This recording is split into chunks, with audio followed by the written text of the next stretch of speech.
Okay. Good evening, Esoteric Book Club. We are discussing chapter 4 of Ingenium by Frater.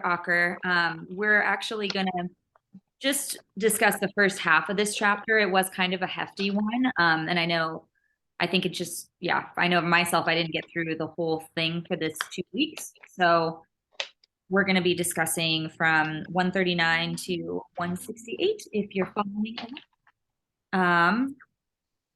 But let's do our normal routine and go into our overall impressions of the chapter. I really enjoyed learning about Paracelsian. I had no idea. I feel like as I read on, I became more familiar with him. I mean, both in how Frater delivered his life kind of story, or parts of his life story, as well as discovering what contributions he made. There was I don't know how to describe it, but a familiarity that was brought up as I was reading the chapter. So I thought that was really cool how that transformation happened during this part. I really enjoy his commentary on it. Sometimes I feel like the quotes, I love them and I love the context that he brings into it. Sometimes I feel like, I don't know, there's this like a hesitation to trust that I maybe need to explore a little bit further for myself. Because I'm not quite it's not a founded like emotion that I should be feeling while reading these long quotes, but for some reason it's like that's just what comes up for me. So something I need to investigate a little bit further. But yeah, overall I really enjoyed the setup for this first half of the chapter. Yeah, Cody, what was your impression? Yeah, I really love it. I really love just the whole paradigm that he's presenting. And I think this stuff with, and I'm going to pronounce it Paracelsus because I Okay. believe I believe Thank you. that's how it is. But that's how I read it in my head. Cool. But his system is really interesting. He seems like a really interesting person. I've researched a little more into it, just like a little Wikipedia and stuff. But like just some of his contributions are really cool, and just to see like how there's, and that's what I like about Frater. He's showing a lot of these historical figures that have been interpreted in various ways, but like not not interpreted, or a lot of their work hasn't been interpreted by scholars um, as being like valid. So like a lot of the mystical work of Paracelsus is kind of not like unexplored, um, because the academics focused on the scientific aspects of his work, like his contributions You're to med unmuted, Britannia, just in case you're Sorry. wondering. No, you're good. his contributions to medicine and stuff. But how all that is entwined with his mystical side. Um, so I really think this is cool. And his little like, oh, we'll go into it, but yeah, just the way he presents it is really neat. Um,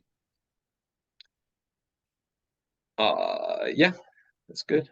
Agreed. I'm glad you got to look into his life a little bit further. That's definitely on the list of things to do, amongst other things. Britannia, how was your impression of the chapter?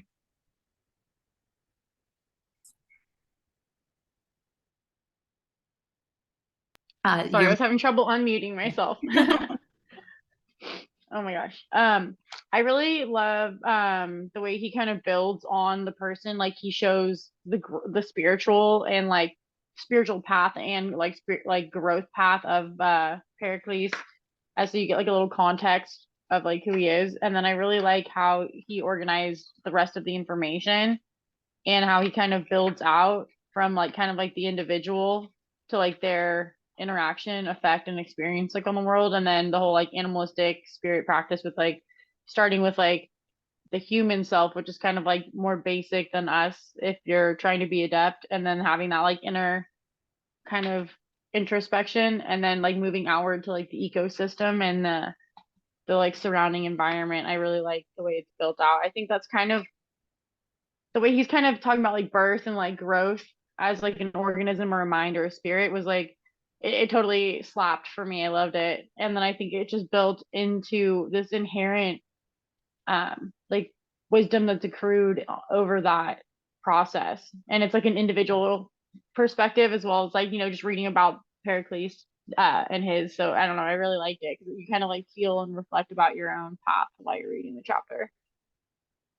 Agreed. Cool. Well, let's get into it. Yeah, so he starts off pretty quick with this is the letter that was written about. Oh no, so he starts into his the oddities of his entrance into the world, right? Which I thought was really cool, just to, I mean, learn more about so he had a congenital androneogenital syndrome. Or probably did, I mean, according to his remains. Which, yeah, is very relevant for just the the controversies we're experiencing in today's society, just around trans issues and, unnecessary conflict, I feel. Necessary in terms of autonomy, but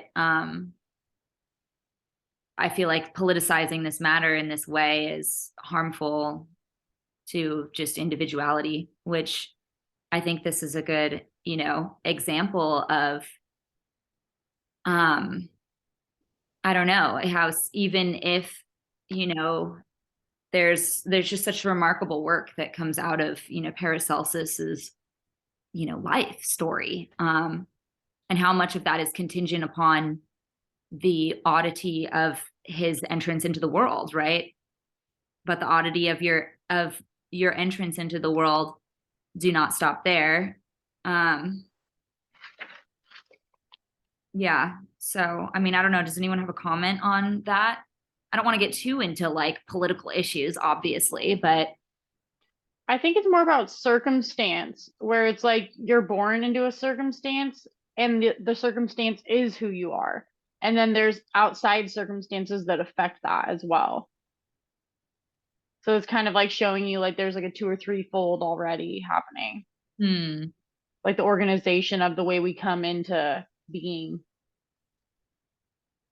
which Kind is of like thinking about like your parents' life before you were born, things like that.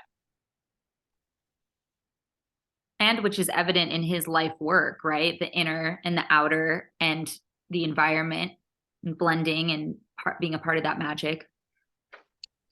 I think Yeah. his chromosomal thing, it was talking about how like you can suffer from like alienation and you're kind of shy and stuff. So I think that those personality traits kind of shaped him to interact in that way because he was curious and he did want to reach out and expose himself and experience things, but he had to do it in a different way. So that way was like paving a road for other people like that.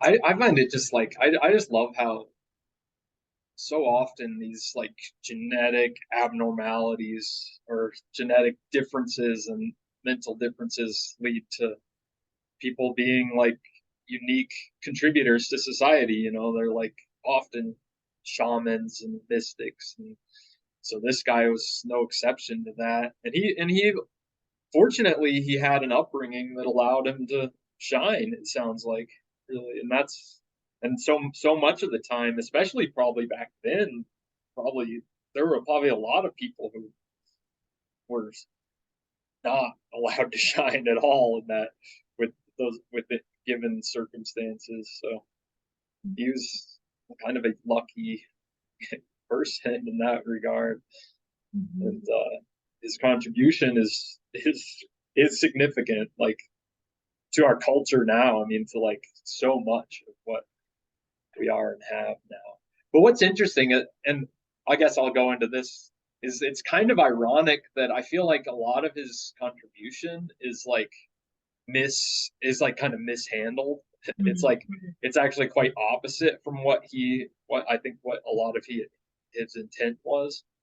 Like I think the way we kind of pathologize disease, the ways we pathologize it is different than what his intent would be, but a lot of it comes from his stuff.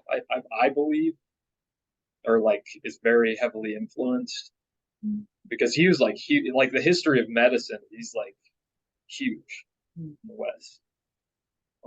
So it's an interesting irony that how he was misconstrued, and I guess that could also be happened from people with the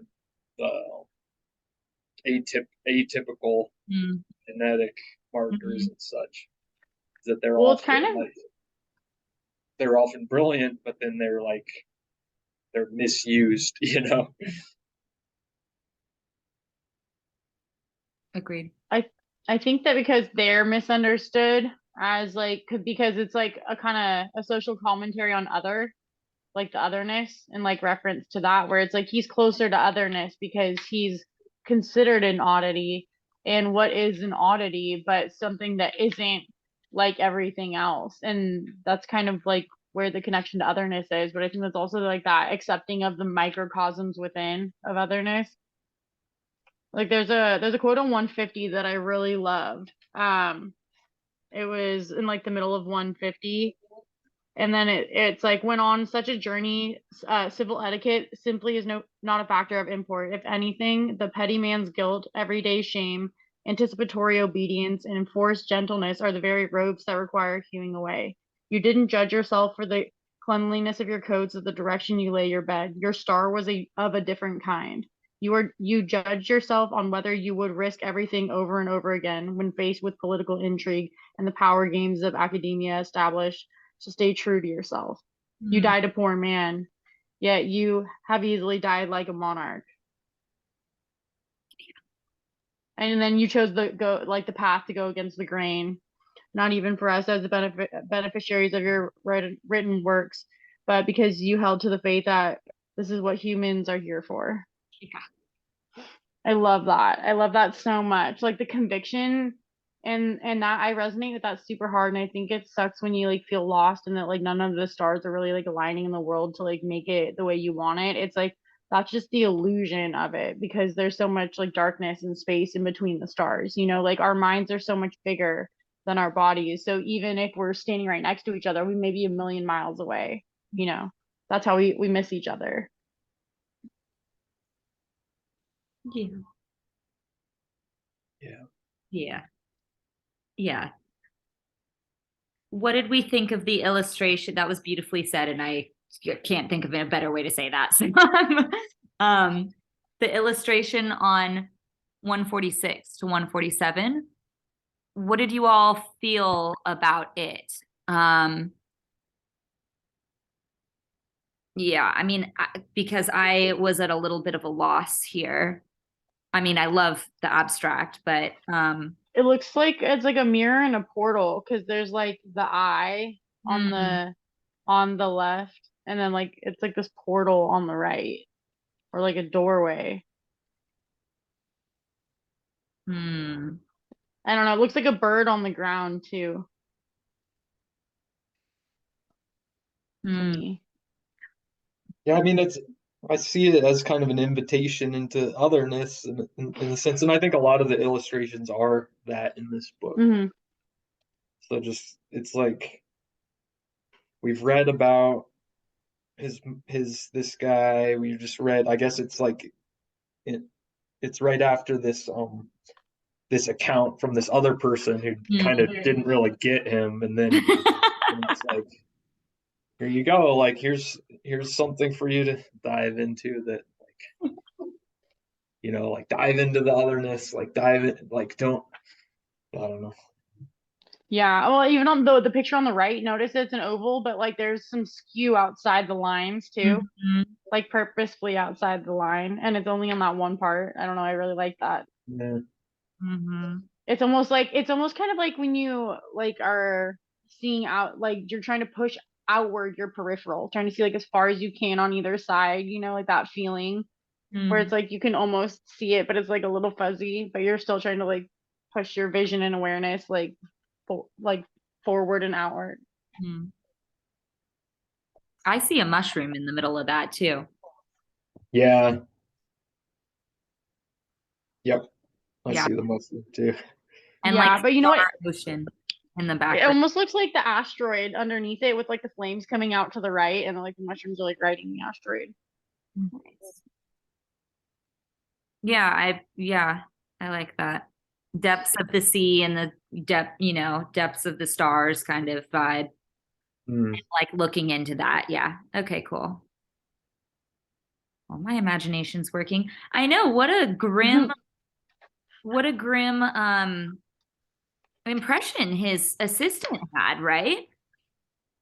They're not grim, but I mean, I liked it because it's like gritty and hard and true, you know?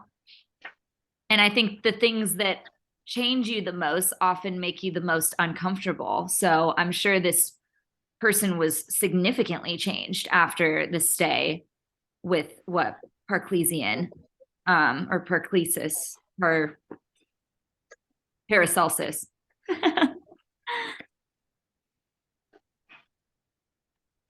Did we Yeah, get could be who not. was he?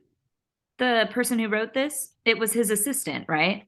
Well, yeah, I didn't quite. He used a word that I forgot to look up to describe him.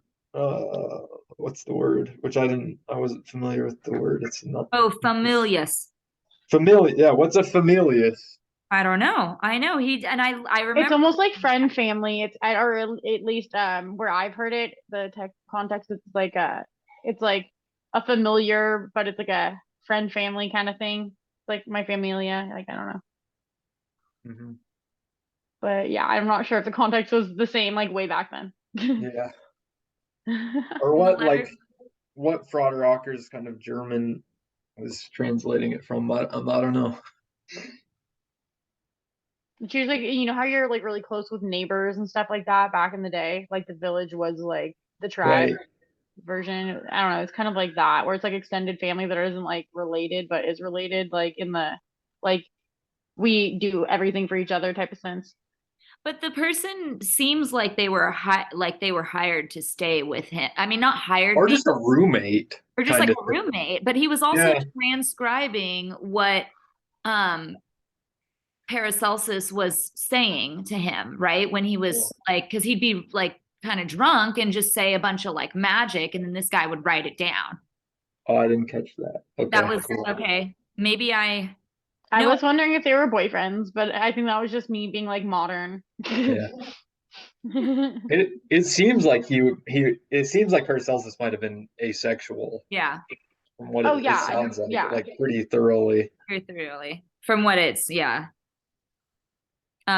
It seemed maybe, and I maybe like familiar. It's kind of like with the animals, in the witchy sense of using a familiar, it's like an animal that's what like assigned to you almost to like, and I don't to like guide you or like be Right.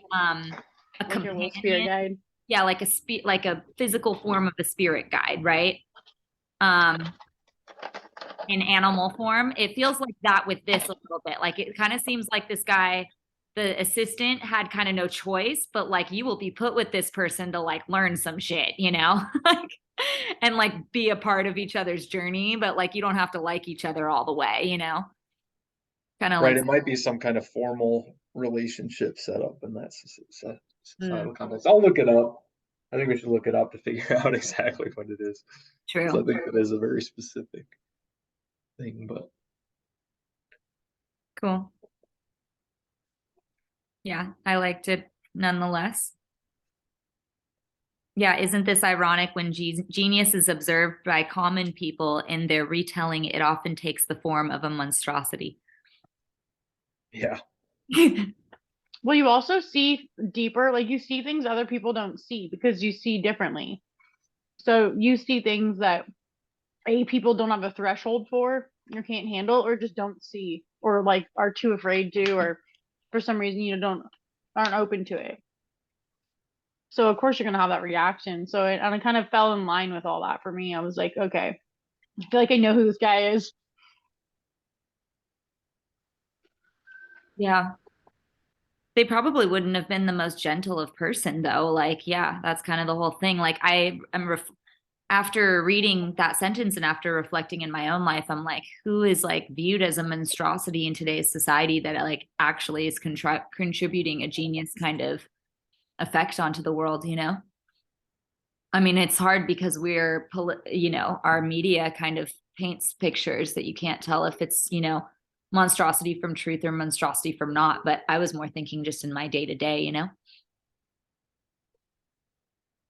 people. Interesting to reflect upon. I don't know. Yeah. Yeah, I mean, it's like it is a testament to, like, again, like this whole chapter is kind of a testament to stay away from media in that sense, like, but that's just like an ecosystem of other people's ideals and values invading on your like your like personal sanctity, you know, and like and defining who you are. And what he did was not let people do that, not let society do that to him. Yeah. It seems, and that's like that is a it's a heroic journey for sure to It's do a that. hard one because Yeah. it's It's isolating. definitely brave. I mean, that's kind of how I feel like with the polyamory in a way. I've like had to take like some stances against like friends, family, lovers, you know, and like when you just know you are something, or you know things are just that way for you, it makes it really hard for you to explain it or for other people to get it. You know what I mean? And I get that. I feel like there's like that very visceral struggle of just you can understand them, but you don't feel like they can understand you in a weird way. I don't know how to explain it any better. It's kind of like that. Well, I get it. Yeah. Yeah. It's the Gogo Bordello quote. Um, there is no us in them, but they don't think the same. That's a good quote. Yeah. Well, and how secular that thought is too. Yeah. How do you mean secular? Like you're thinking that about other people and they're thinking that about you. And Yeah. there's all these different like microcosms and circles that are like circles you can line up and circles that will never line up because you'll never like say you're an atheist and someone else like desperately believes in God, like their version of God, which is like whatever, you know, denomination they are. Like, there's no way to see eye to eye on certain issues if there's irreparable like differences.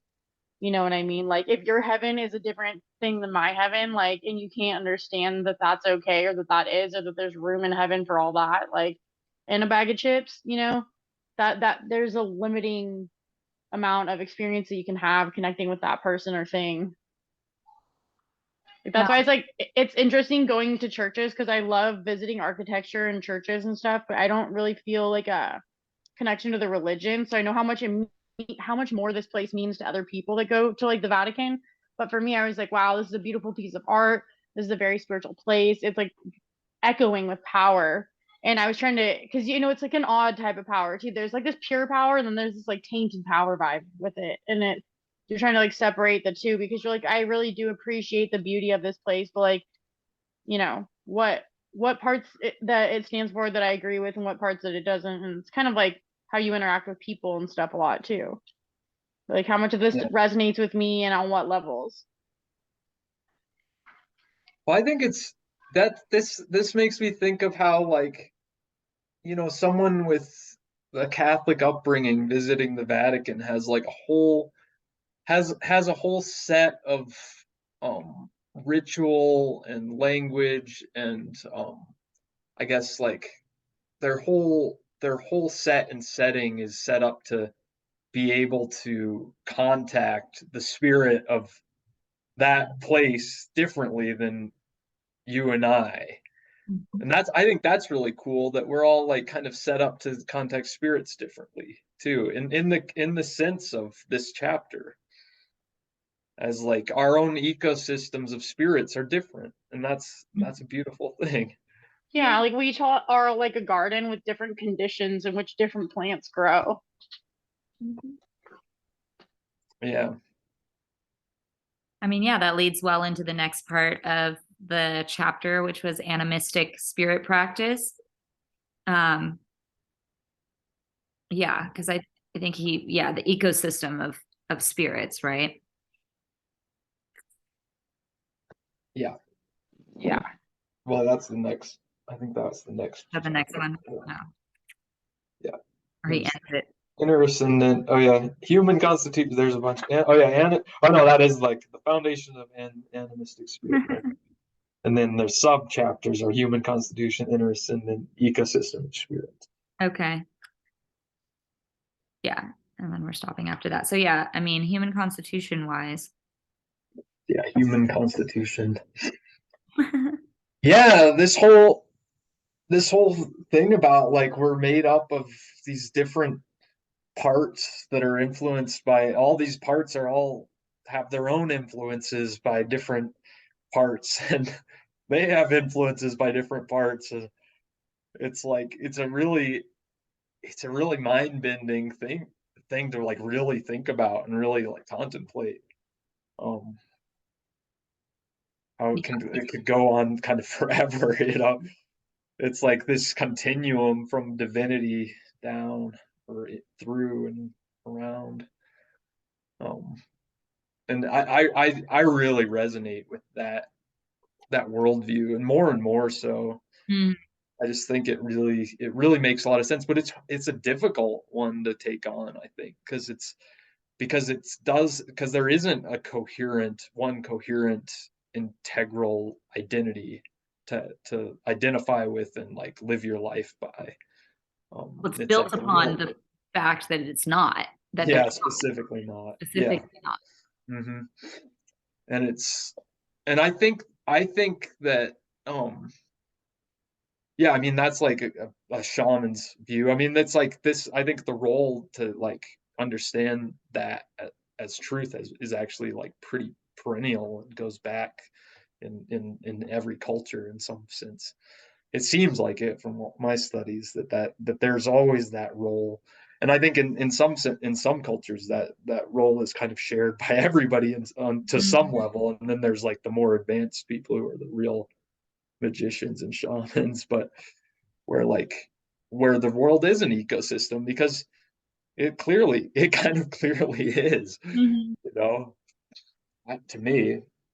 And you don't have to think of everything as spirits, but everything is kind of energetic or Yeah. energetic qualities or Well, but when you think about it that way too, when you like strip everything down to its spirit, like what is it?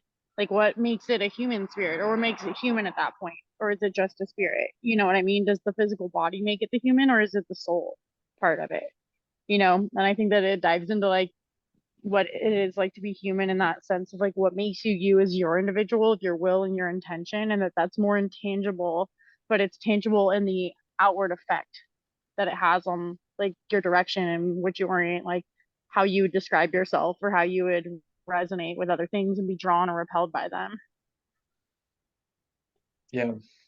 It really comes down to like a really cool esoteric nature of what it is, which I really like because it's so much deeper than the like I'm a human, like Ralphie from The Simpsons. Yeah. Yeah. And people say like spit like ideas like the soul, like what is the soul? Like what I mean the philosophers have been debating that for centuries, you know. Mhm. And of course modern man like has rejected the soul, right? Like modern materialism. I mean, I feel Because it doesn't make it's like pretty abstract Mhm. in that. I feel you.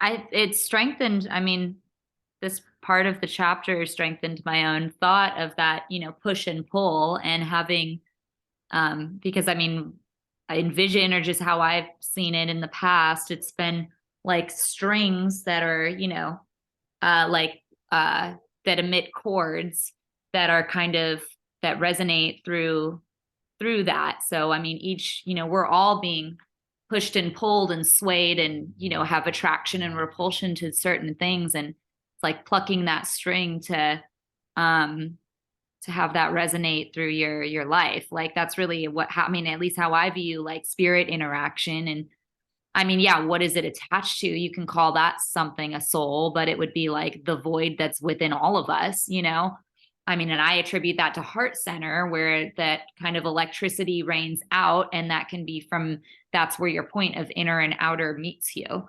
At least in my orientation of my body and whatnot, or my interaction with people, I try to come from that space, and things meet me there, and it's assessed. So, and I think that's, yeah, I mean, I think that's very intertwined with spirits, not only because like spirit as in you and me, but spirit as in food, as in, land, as in like technology, as in, like abstract spirits, like dreams and visions and whatnot. We're all led by something. And I think it's so cool that Paracelsus could kind of see that, and it's like break it down, but at the same time, like macro it out to like, it's like focus and then like expand, adjust, and then reintegrate, And so effectively, it seems like in other people, I mean, that's really like, we could do that with ourselves in magic as solo practitioners very functionally. And I'm excited to read the second half of this chapter to kind of see how Frater Acker breaks that down for like a solo practitioner's practice. But I think, yeah, I mean, the real kind of adept stage of this would be able to identify that in others, to be able to, point it, expand it out, adjust, and then reintegrate, in a way that doesn't totally jack that person up. Yeah, I mean, that was Paracelsus' thing. He was a physician, so that's what, like, a lot of his purpose was to do that.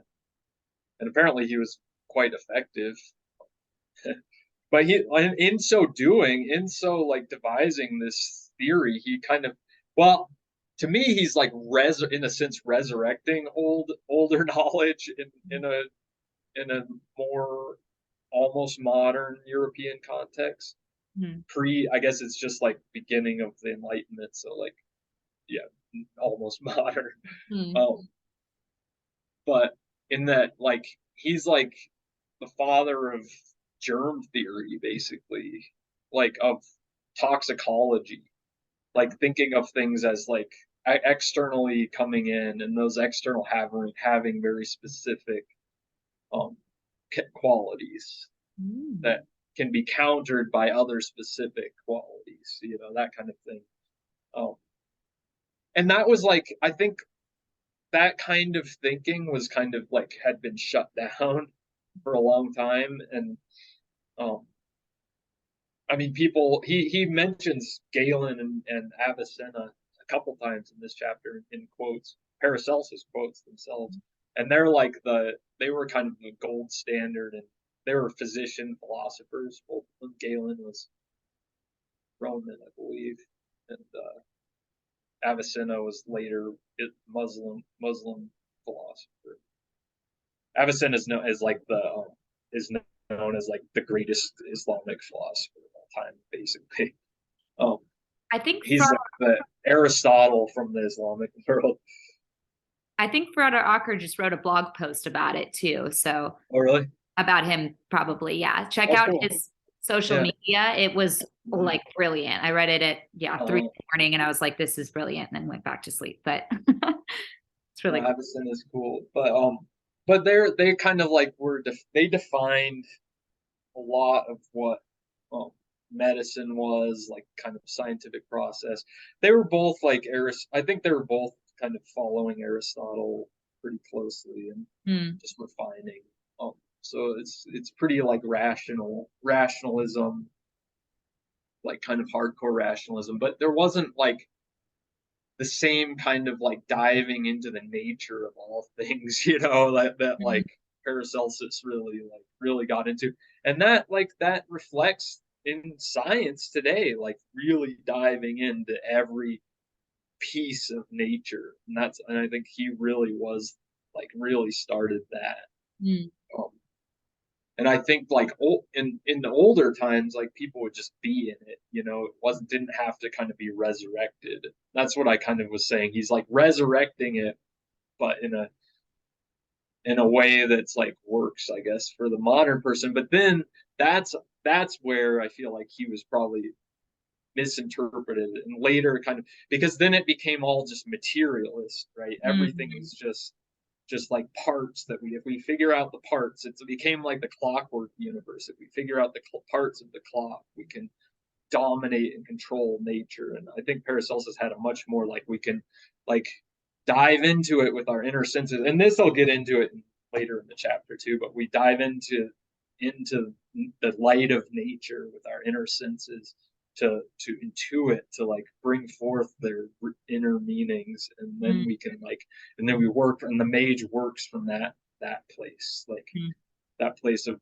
like true knowledge that can't be talked about in books, and that he goes into that later too. But Cool. so like, and so it's like, and so it's like we end up relating to the spirits, not like dominating, not controlling, but like forming pacts and relationships to like, and like encountering other for what it is, to not like control the other, but to like work with and co-create with the other. So like, and in sometimes I'm not entirely sure if Frater is like is really knows what Paracelsus was about, and I think he's, of course, this book is his opinion and his view on Paracelsus.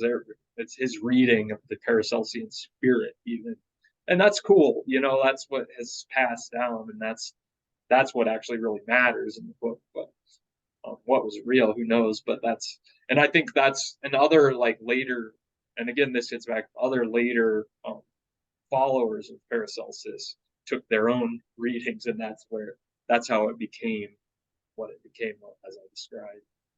Interesting. Very interesting.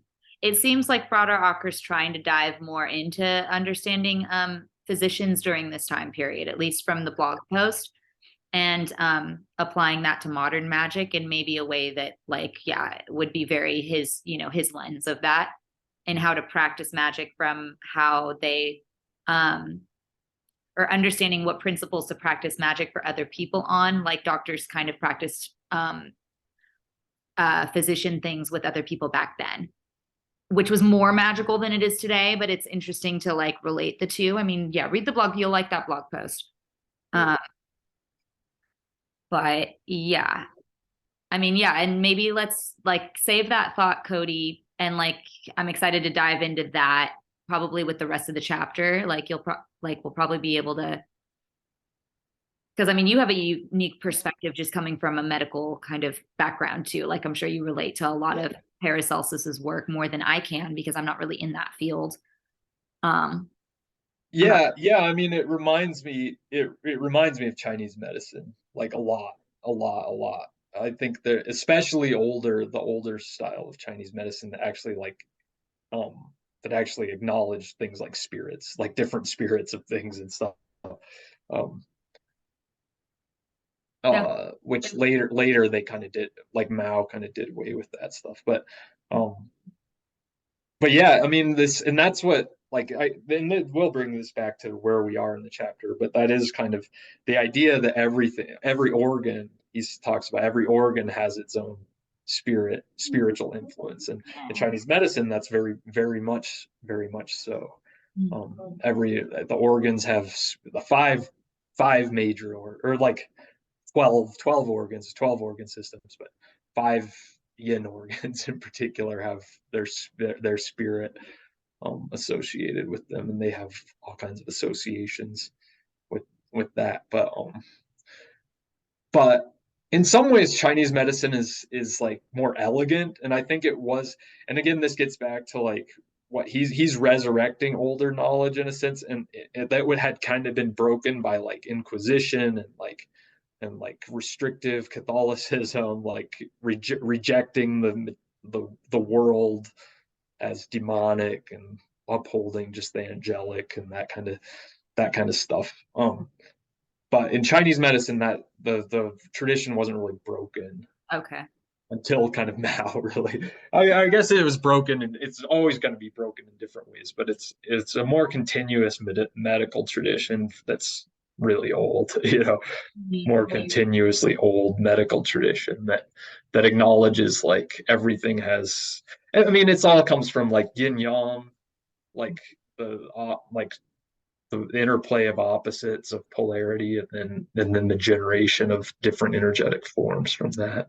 So it's like, and Chinese medicine is more like there's kind of a more fluid like progression of energies. Bye, Britannia. Hi, Britannia. Bye, guys. So like,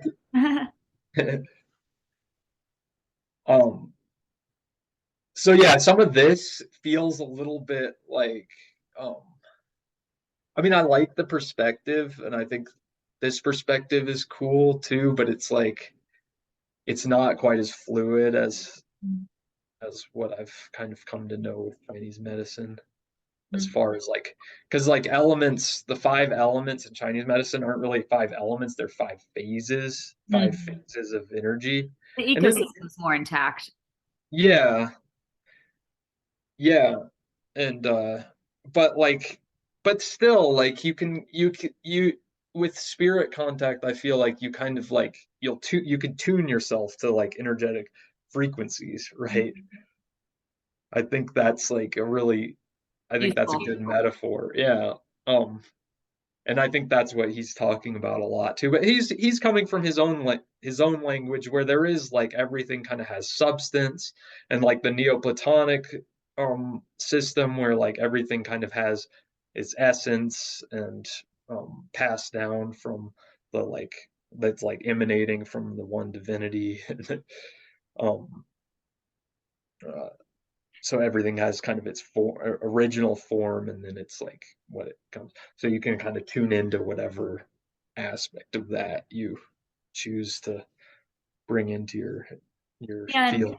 That's kind of where I was. I mean, I got a little bit confused, not super hard, but I thought that they were talking about like the holy daemon energy kind of deal, and I think it was in this part of the inner ascendant, when he kind of talked about the one, Frater Acker goes into like the one thing that you tap into. Because what he talks about, like, Paracelsus talks about elements, stars, kind of cosmologically how, or elements, planets, stars, really, right? And with the microcosm and macrocosm, and but then with the array of the ecosystem of spirits. But then I do think Frater Acker mentioned, like, I want to see how he phrased it, but it was like the divine one or something like that. Okay, wait. Yeah. Yeah, each one of us. So on page 163, in the ecosystem of spirits, each first chapter, each one of us therefore depends on a being that is above all of this, and the ability to establish communion and receive guidance from that source that resides beyond the sublunar realm. He's talking about holy daemon energy, right? Or HGA energy, probably. Yeah, I think he is, and I think he's leaving it a little more open to like what you might choose to be that. And I think because I think at this point in writing this book, he's kind of beyond just like HGA. Right. Okay. He's kind of like gotten to this place where like you kind of like can tune into whatever ascendant you want to be that guide, that teacher. And HGA is just one aspect and one thing that you can do with like various rituals, but there's other ways too. And that's in this book, and I like that about this book. It kind of leaves things open in that way a lot. Because I mean, when talking about the ecosystems of spirits, and then I mean, he even goes into like pick one carefully, right? I mean, that was kind of one of his last like things in some of the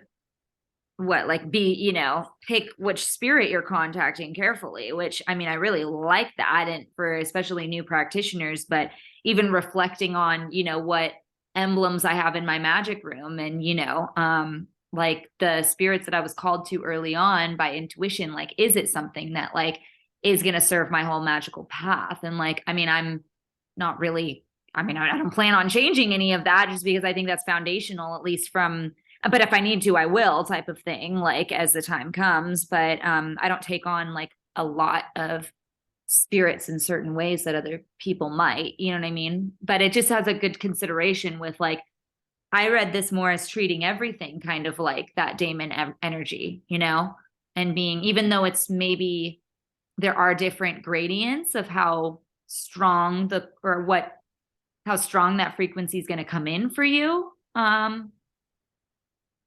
But yeah, I was just a little not perplexed, but like intrigued by like how he phrased that, Mhm.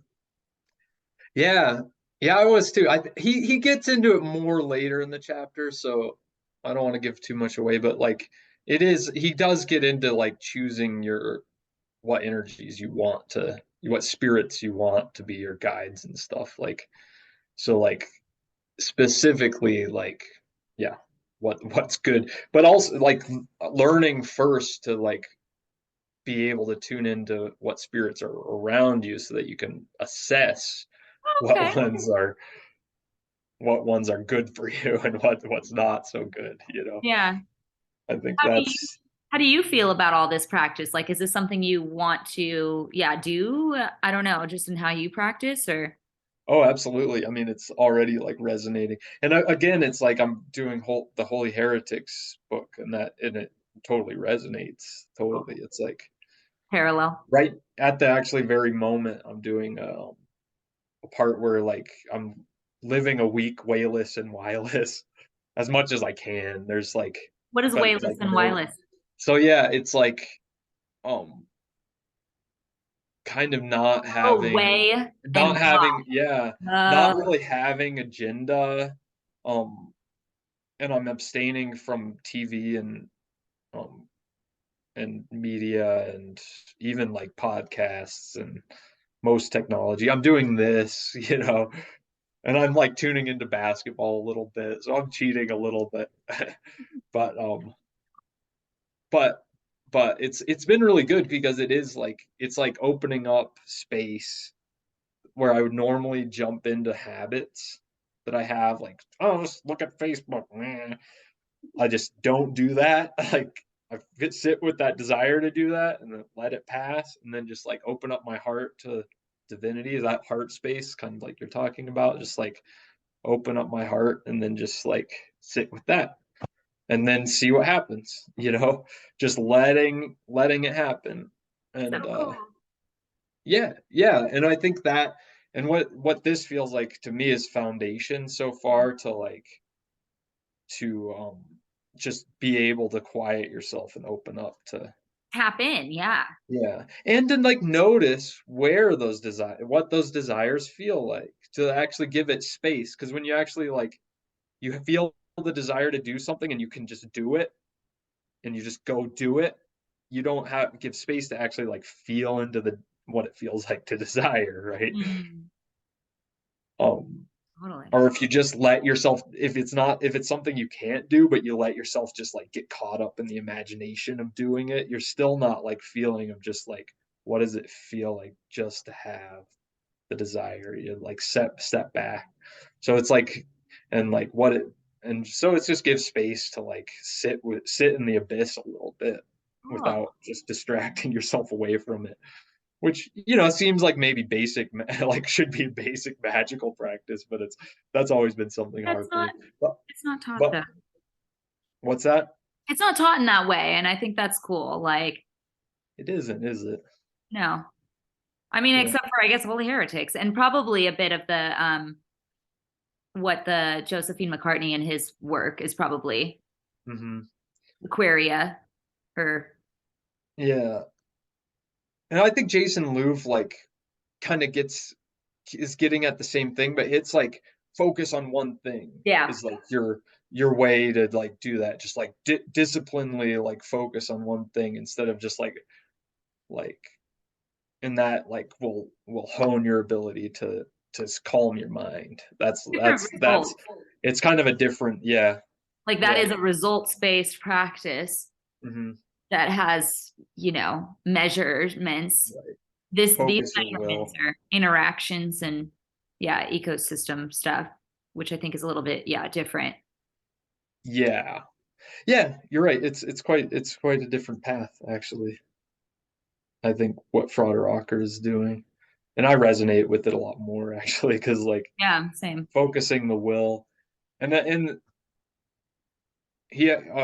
there later in the chapter he gives a personal anecdote that's really apropos to this too. Cool. Of his own life. He's basically asking like, why am I doing magic?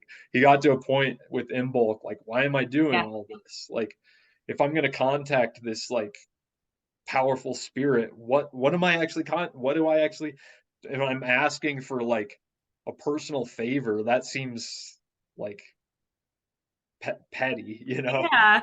or like, what do I ask the spirit for? Like that's where like that's what I've kind of wondered with like Jason Louv style magic, where it's like, what really ultimately what is the point? Like, I agree. but I think Louv understands these things too. He's Yeah. just like his diffundation's different.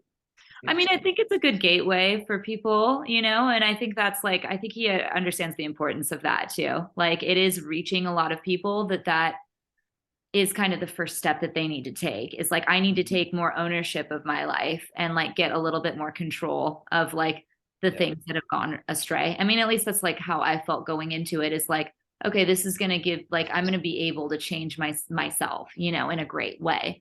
Yeah. I'm glad that my practice, I'm very grateful, especially after reading this chapter, of being surrounded by people who are a little bit more on this path, or at least resonate. I mean, at least from the works we've read, these are kind of the most impactful themes. And I'm excited to read more authors that are along this kind of path of animism and ecosystem work. I feel like it's really important right now, but important for us to, So grateful. I don't know. Yeah. Ecosystem of spirits. Yeah. I have a quote that I'll read at the end, but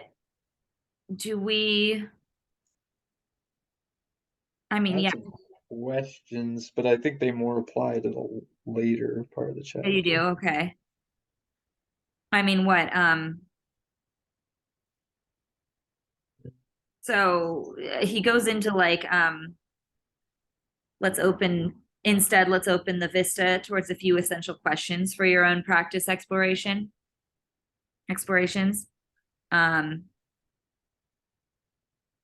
Like I think that's kind of my takeaway from this part of the chapter is being able to recognize spirits all around and being able to learn their language a little bit more, so that I can like interact with people in things that they're like dealing with a little bit more effectively. I mean, I do want to practice to help individual people eventually. I mean, I don't feel quite there. I'm dabbling a little, but I think I need a little bit more time to really understand what that looks like. But I mean, which is like learning their language a little bit more and like learning how to interact with that and doing a little bit more work on my own spirit work. Me too. Yeah. Yeah. I feel like you've done a lot of it, but like, I don't know. Yeah. Well, I just have like, I'm not a practicing acupuncturist, so there's something that's missing in that. But I don't know. I don't know. I think I do like it's, to me this is just like reaffirming of doing the work to really tune into the light of nature as it is described later. And I don't think I've allowed myself to do that to the extent that I think is necessary to be a good acupuncturist. Okay. Yeah, to be a particularly good. And I think I have a lot, and I think I'm a pretty good acupuncturist. I think I can be better. And I think I can also like get into a flow where I just attract the clients as well in a sense that like I don't have to try as hard. But we'll see. I mean, I'll whatever will be will be. I mean, practicing this and practicing the wayless thing is good too because it's like I don't have to be anything Yeah. to God. be anything or become anything, but I can just be and like allow divinity to flow through me. Yeah. And that's Holy Heretics is a lot of that, allowing divinity to flow through. Like it is contacting like that ascendance, that like a better ascendant spirit kind of thing. And that's what like I resonate with that super hard. Like I'd rather have it be where people that need me come to me in that way because they recognize that there's a light of divinity through what you could do. That you're what the next section is plowing. You're plowing that light and you're understanding how to tap into it and transmit it in a certain way. Yeah, and that's exactly what he says about being an adept in the very first chapter of this book. Is an adept doesn't accept money for their work. And I think that's brilliant, beautiful. Mhm. Um, I really I really do like that idea. And it's not necessarily, and I didn't necessarily read it like they don't accept it. I don't think he says they don't accept money, but they don't it's like they don't Yeah. charge money. It's not a It's like they'll business. no, it's not like they're not doing it for return, and they're not doing it for ego aggrandizement or like fitting into society in that economic way. They're doing it because it's just that's a calling and it's a flow and it's like That's what you and it do. yeah, and that's you just do it. And yeah, they might get compensated or not, but it's like compensated monetarily or whatever or not, but it doesn't matter. And that's true for like yeah, I mean this is like an egoless practice. It's about diffusing your ego to include many spirits and you know um Quite literally. yeah yeah and to like allow like different spirits to flow through you and with you and like with and what you is is like exploring that what the you is that's flowing with these spirits Yeah. and like just really diving into all that stuff and then just like coming to like a really cool dance with your life like making a really interesting life whatever it is that comes of that It's nice. I like it. yeah Yeah. Cool. It's beautifully said. Yeah, I think 167 is where he's like deciding and acting upon whom we choose to share a swarm, a hive, a skin with, counts amongst the most essential choices we make in our lives. Choose wisely, magician. Yeah, that when I that's read really that, I good. felt really grateful for the circle, but also like, oh damn, I gotta I gotta assess what I've been letting in. But I think I mean, I feel good about it, but excited to dive more deeply into the spirits whom yeah I've choose to contact, what's coming yeah in. I mean it's like in a way it's an easy thing you just do in your life anyways. And that's one thing I like about this book, and I feel like he makes it accessible in a certain sense. Like he doesn't some I feel like some magicians like a lot of magic books and magic um, community kind of makes it into like it is this like heroic thing and you're gonna be so much better. It's like and maybe they're not saying that, but it feels that way. You're gonna be like this heroic thing that's so much better than everybody else as a magician, You're like elevating yourself above the common, the common herd. But Frater really like feels like it's democratic and it's like anybody can do this if they just apply themselves to practice certain practices. And it is, and because we are all just ecosystems of spirit, so we're all doing it anyways. It's nice. Paracelsus says that, in the I don't know if it's in this section, but like we take on whatever if you want to lie, you'll summon a lying spirit kind of thing, you know. If you want to murder, you'll summon a murder spirit. Like, so we're all doing it anyways. It's just being like learning to be more conscious of what we're doing, learning to clean the speculum, you know, clean the glass of our souls a little bit to like to and that's later in the chapter. He gets that to like let in the light of the true light of nature, the light of nature as it is, rather than how we want it to be, you know. This like idea of an individual self wanting to have these things or have these experiences, you know, grasping and clinging, as the Buddhist would say, you know, and like, and kind of letting some of that go, and letting like, because when we're grasping and clinging, we're like summoning grasping and clinging spirits, you know.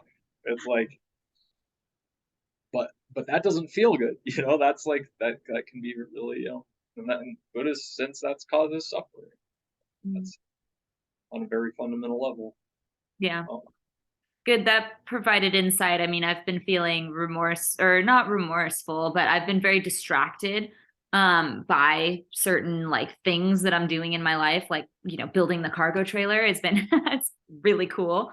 But I'm like, is this distraction been not necessary? But I think it has been necessary. I think it's like me, okay, wait, am I doing something wrong because I'm not practicing as hard as I was, you know, 3 weeks ago? And it's like, no, I needed kind of time and space while I transition, you know, from elements to planetary stuff. Like I plan after this trip to like go, like I've been saying this for so long, and it's like, no, I've really needed like a little bit more space to do that. And I think what you said just kind of highlighted that right there. It's like being in flow with like what's like accessible for how you can practice at that time. Like there's no like you're failing because you're not doing, you know, the LBRP every day. It's like you do it until you learn how to integrate that with like what you're doing at that time, and like take it on as you feel equipped to. So yeah, it's good.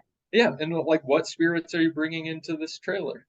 That's, Yeah. you know, what spirits are you summoning to be part of this? I've been thinking that too. I'm like, what?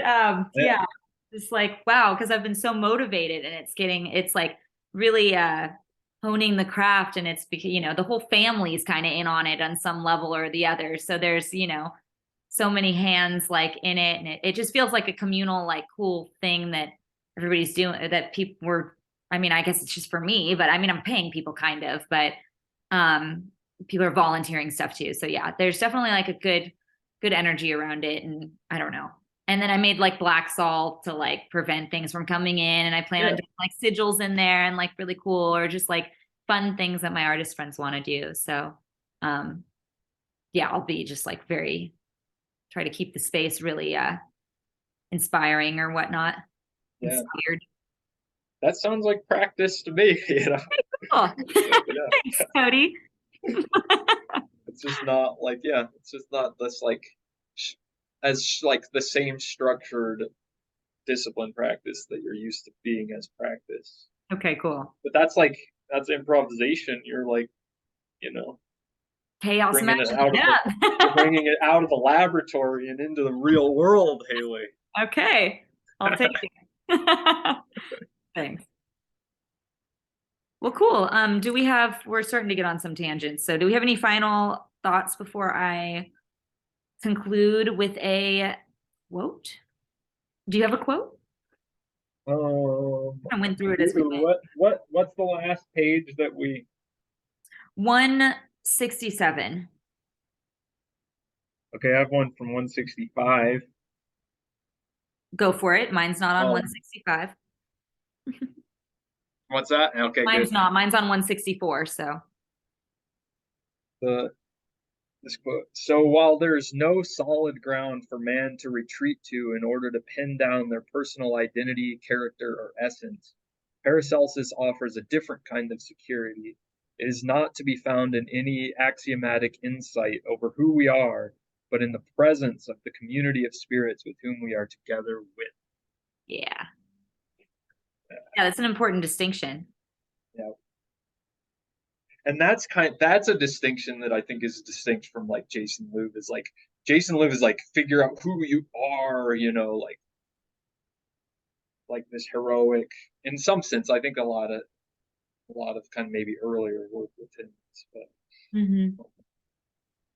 and that's kind of like Franz Barden is like the black and white mirrors is like all your things and figuring them out. But in a sense, that's like figuring out the spirits that make you who you are too. So it's like it's just kind of going at it a little bit.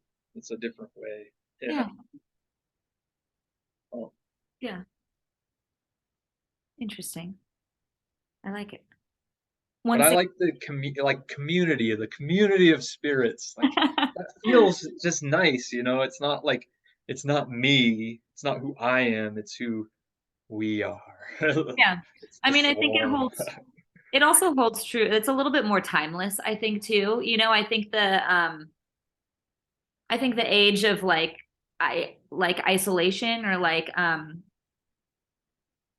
we're in such more of a matrix kind of system now. I think with just our technology and with how we're interacting with the world, as well as like furthering advancements in like physics and stuff like that, like just shows how things don't exist without other things, really.